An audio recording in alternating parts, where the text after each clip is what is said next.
Gaza में छिड़े संघर्ष के बाद हिजबुल्लाह ने भी इजरायल को टारगेट किया था और तब से इजरायल लेबनान को भी निशाना बना रहा है।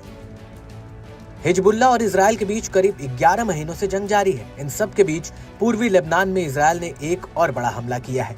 गुरुवार को किए गए इस हमले में कम से कम 47 लोग मारे गए। एक लेबनानी अधिकारी ने कहा कि इजरायल में युद्ध विराम वार्ता को आगे बढ़ाने के लिए ईरान समर्थित हिजबुल्लाह समूह के खिलाफ अमेरिकी मध्यस्थ द्वारा अभियान तेज करने का दबाव डाला जा रहा है।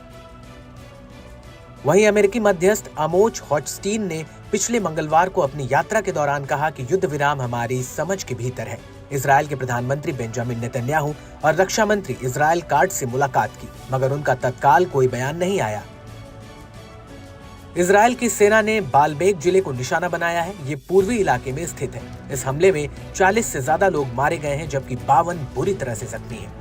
इजरायल ने कुल 10 ठिकानों को टारगेट किया। इन हमलों में एक परिवार बुरी तरह टारगेट हुआ है। कपल मारा गया है और उसके बच्चे भी इजरायल के हमले में मारे गए हैं। इसके अलावा नाभा के पास एक इलाके में भी एक कपल की हमले में मौत हुई है और उनकी बेटी भी मारी गई है। अब तक मिली जानकारी के मुताबिक गुरुवार को एक ही दिन में इजरायल ने लेबनान पर 12 स्ट्राइक की और बड़े पैमाने पर नुकसान पहुंचाया। इस बीच इजरायल को गाजा में नुकसान हुआ है।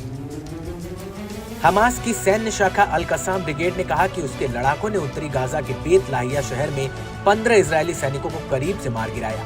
अल कसाम ब्रिगेड ने कहा कि उसके लड़ाकों ने 15 सैनिकों की एक इजरायली पैदल सेना इकाई से मुठभेड़ की है और उन्हें करीब से मारा है। एक अलग बयान में अल कसाम ब्रिगेड ने घोषणा की कि उसने उत्तरी गाजा में जबालिया कैंप के पश्चिम में सफ्तवी क्षेत्र के पास एक इजरायली मरकबा टैंक को टैंडम शेल से निशाना बनाया। इस बीच मुस्लिम जिहाद आंदोलन की सशस्त्र शाखा अल कुद्स ब्रिगेड ने कहा कि उसने मानक 60 मिलीमीटर मोर्टार शेल का उपयोग करके केंद्रीय जबालिया कैंप में जबालिया सर्विसेज क्लब के पास इजरायली सैनिकों और वाहनों के जमावड़े को निशाना बनाया।